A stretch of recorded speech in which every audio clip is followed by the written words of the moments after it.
एक भोंदू रहता था, पर वो इतना सीधा था कि सब प्यार से उसको भोंदू ही बुलाते थे। गायों की सेवा करता था और जिस आश्रम में रहता था वहां के गुरुदेव शाम को प्रवचन करते थे तो सबसे पीछे बैठ के सुनता था। भोंदू को लगता था गुरुजी जो बोल रहे हैं ये बिल्कुल सत्य है, इसमें कोई झूठ नहीं है। एक दिन गुरुजी प्रवचन करते हुए बोले, यमुना के पल्ली पार भांडीर वन में ठाकुर जी गैया चराने आए। भांडीर वन का नाम सुनते भोंदू कान खड़े हो गए। बोले भांडीर वन तो मैं जाता हूँ गैया लेके, मुझे तो कभी मिले नहीं वहां पर। अरे मुंह में ही कमी होगी, मुंह में ही सामर्थ्य नहीं होगी उनको देखवे कि मैं ही नहीं देख पाए होंगे, वो तो आते होंगे वहां पे, मुझे ना दिखे होंगे। भोंदू ने पहली बार जिज्ञासा करी, गुरुदेव ठाकुर जी दिखते कैसे हैं? तो गुरुदेव भी हंस गया, अच्छा भोंदू पूछ रहा है, बैठ जाओ बताते हैं। मोर मुकुट पहनते हैं ठाकुर जी, और बोले दो कान हैं लेकिन कुंडल एक ही पहनते हैं। ठाकुर जी ऐसे पुष्प तोड़ के कान के ऊपर लगा लेते हैं, दोनों कानों में एक ही कुंडल को फेर फेर के पहनते। ठाकुर जी पीली पीताम्बरी, ऐसी ठाकुर जी पीली पहनते, पीली पीताम्बरी। माला कैसी पहनते हैं? ठाकुर जी ऐसी पहनते हैं पूरी पैरों तक जाए। ये देखो गुरु जी कह रहे हैं तो निश्चित है भंडीर वन में आते हैं ठाकुर जी। भोंदू अपनी गैया लेकर के भांडीर वन पहुंच गया।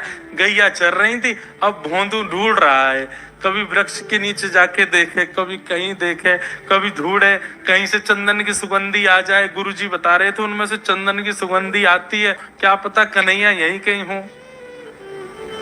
इतने भाव से, इतने प्रेम से और इतने भोलेपन से ढूंढने लगा ठाकुर जी को, और ठाकुर जी नहीं मिलते ना तो अपने आप को ही कोसता, मुंह में योग्यता ना होगी, यही मारे ना मिल रहे, ठाकुर जी तो यही है। गुरु जी की बात गलत नहीं है, ठाकुर जी तो यही है।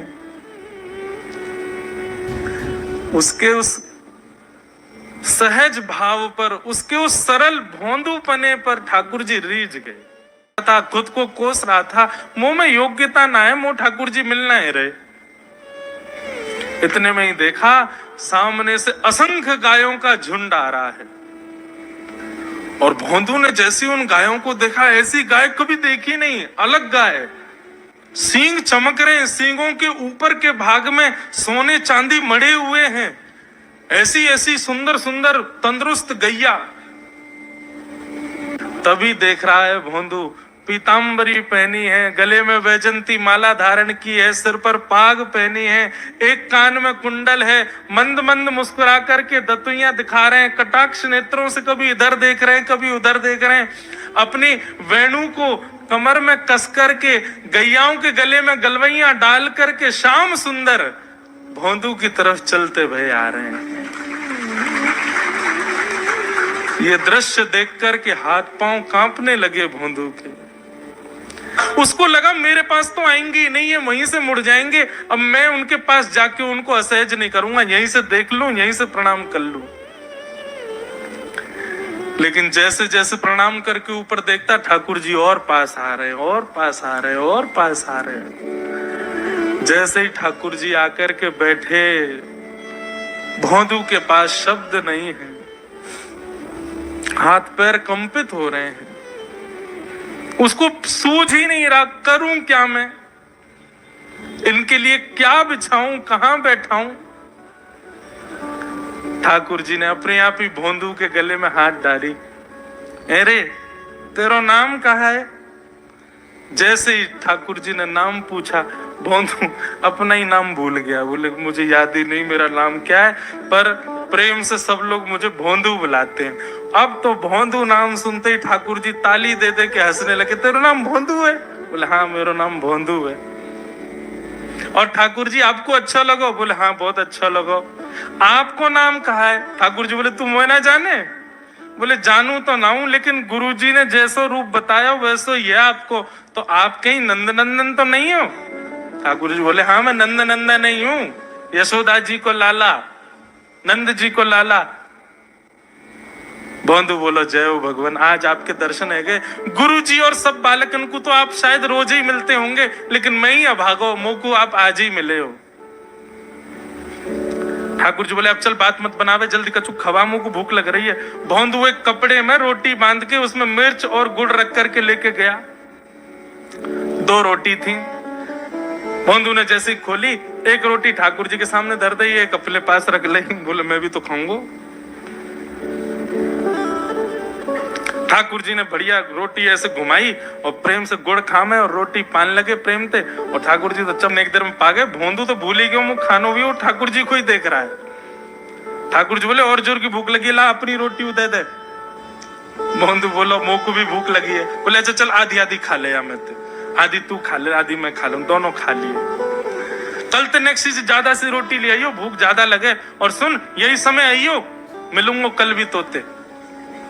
ठाकुर जी अपने मार्ग पर चले गए। भोंदू इतना प्रसन्न है, बोले आज मुझको ठाकुर जी मिल गए। गुरुदेव के प्रवचन का समय हो गया। भोंदू पीछे जाके बैठ गया, अपने गुरुदेव को प्रणाम करे, इनकी कृपा से ठाकुर जी मिले। उसने किसी को नहीं बताया, उसको लगा सबको ही मिलते हैं भगवान, मुझे ही मिले हैं बहुत दिन बाद। दूसरे दिन भोंदू खूब सारी सामग्री रसोई घर में इकट्ठा करके जाने लगा। किसी ने जाके गुरुदेव से कह दिया कि भोंदू बहुत सारी सामग्री ले जा रहा है। गुरुदेव ने जाके कही, भोंदू इतनी सामग्री ले जा रहे हो भैया, वो भंडारो करेगो का? नहीं गुरुजी भंडारो तो नहीं करूंगा, वो नंद नंदन नाम है, वो यशोदा नंदन मदन मोहन, वो अपनी गैया चरा के आए, कल भी आए, मेरी रोटी खा गए, मैं भूखो ही रहेगा कल। या हमारे ज्यादा सी ले जा रहा हूँ, बेचारे बहुत भूखे आए कल, कि उनको पेट भर जाएगा, मैं भी पा लूंगा। या हमारे गुरुजी आज ज्यादा सामग्री ले जा रहा हूं। गुरुदेव ने मन में सोचा ये बात कोई और कहे तो अविश्वास किया जा सकता है, लेकिन भोंदू झूठ नहीं बोलता।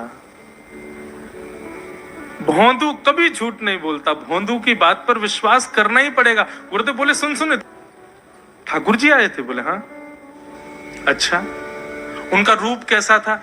जैसा रूप आपने बताया था ना गुरुजी, बिल्कुल वैसा। ऐसे कटाक्ष नेत्र, मोती जैसे दांत, ठाकुर जी की मुस्कान ऐसी, पाग ऐसी, कान ऐसे। गुरुदेव के तो नेत्र बंद हो गए, वे सब अनुभव करने लगे। लेकिन गुरुदेव बोले रूप कैसा भी बता दे, चरण यदि इसने बता दिए तो मैं मान जाऊंगा कि ठाकुर जी थे। अच्छा तूने चरण देखे? बोले हाँ गुरुजी मैंने चरण देखे। चरण कैसे थे? ठाकुर जी के चरण जब वो चल करके आगे बढ़ते हैं ना तो चिन्ह बन जाते हैं। कहीं ध्वजा बनी थी, कहीं शंख बना था, कहीं कुछ बना था। और उनके जो नखून है ना, उनमें से ऐसा लगता है मानो जैसे कोमल का पराग हो, कमल का पराग हो। और चरणों का रंग कैसा, जैसे मानो जैसे गुरुदेव कमल होता है ना, कमल की आकृति, ऐसे ठाकुर जी के चरण। जब चरण का यथावत वर्णन भोंदू ने कर दिया, गुरुदेव समझ गए। बोले निश्चित ठाकुर जी आते, नहीं तो भोंदू कहां जाने, इतनी बुद्धि नहीं है उस पे कि वो इतना सब कुछ।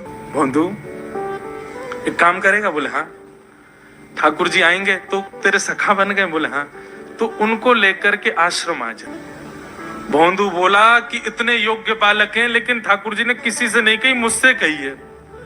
अगर मैंने ये काम नहीं किया तो मेरा जीवन व्यर्थ है। भोंदू को लगा ठाकुर जी सबसे ही मिलते हैं, गुरुजी किसी से भी कह के बुलवा लेते, मुझको काम दिया। भोंदू ने तो उसको अपने हृदय में ले लिया, अब ये काम मुझे करना है। बोले गुरुजी मैं वचन दे के जा रहा हूं, ठाकुर जी को मैं लेके आऊंगा। जा बेटा। भोंदू वन में चला गया। अब तो उसको मिलने की भी एक्साइटमेंट नहीं है और कोई उसके मन में भाव ही नहीं है, उसको ये है बस ठाकुर जी को मैं ले जाऊं। जाकर के बैठा, ठाकुर जी अपनी गैया चराते भये। ठाकुर जी आए, रूप देख करके फिर से भावुक हो गया भोंदू। ठाकुर जी आकर के बैठ गए। बोले चल जल्दी निकाल रोटी, भूख लगी है मुंह को। भोंदू सजाता जा रहा है थाली, ठाकुर जी को देता जा रहा है। बोले जय जय एक प्रार्थना करूं? बोले करो। आप मेरे संग मेरे सखाओ ना आप? बोले हाँ तेरो सखाऊं तो मेरी बात मानोगे? बोले कहा आप मेरे संग आश्रम चलो गुरु जी के पास। ठाकुर जी रोटी पाते जा रहे, ठाकुर जी ने अनसुनी कर दी बात। बोले जय जय कछु कहो ना, आप चलोगे ना? ठाकुर जी बोले हम तेरे सखा हैं, तेरे गुरु जी के सखा नहीं है। तू मोते मिल, तू मेरे संग खा, तू मेरे संग रहे, तू कछु कर, तो कुछ सब अधिकार है, लेकिन ये हम गुरु जी ते मिल बातें मिल ये सब हम नहीं करेंगे। हम बस तेरे सखा हैं, तो ये जाने और कोई ये ना जाने। ए जय जय ऐसे मत कहो ना, वे नहीं बताते तो मैं तो आपको देख ही नहीं पाता, मैं तो आपको जानता ही ना हूं। उनने ही तो मुझको बताई कि आप भांडीर बनाते हो, आपका रूप ऐसा है। उनने कृपा करके मुझको आपसे मिलवाए हो, वही हमारी मित्रता के मूल आधार है, उनसे तो मिलवे चलो ना। ठाकुर जी बोले देख ज्यादा जिद मत करे, हमने तो उसे एक बार कह दी हम नहीं जाएंगे नहीं जाएंगे नहीं जाएंगे। ठाकुर जी रोटी पा रहे थे तो भोंदू ने हाथ से रोटी और छनाई बोली ये भी दो, ये भी गुरु जी की है, लाओ ये मिर्च गुड़ सब दो, ये सब गुरु जी को, ये भी मत खाओ। और सुनो, यदि हमारे गुरु जी से आपको प्रेम नहीं है तो हमको आपसे प्रेम नहीं है। कल ते अपनी गैयान को लेकर कहीं और चरावे जाओ, होंगे तुम नंदन नंदन अपने गांव के, मेरे गुरु जी के पास नहीं जाओगे। और सुनो, ये मुंह में जो रोटी रखी जाओ को उगल आओ, ये भी गुरु जी की रसोई में बनी है, हमारे गुरु जी से नहीं मिलेंगे। ठाकुर जी बोले अरे भोंदू ने रुक तो, नहीं नहीं नहीं अब तो मैं सुनूंगा ही नहीं, आपने ऐसी कैसी कह दी नहीं जाएंगे, 3 बार नहीं जाएंगे नहीं जाएंगे।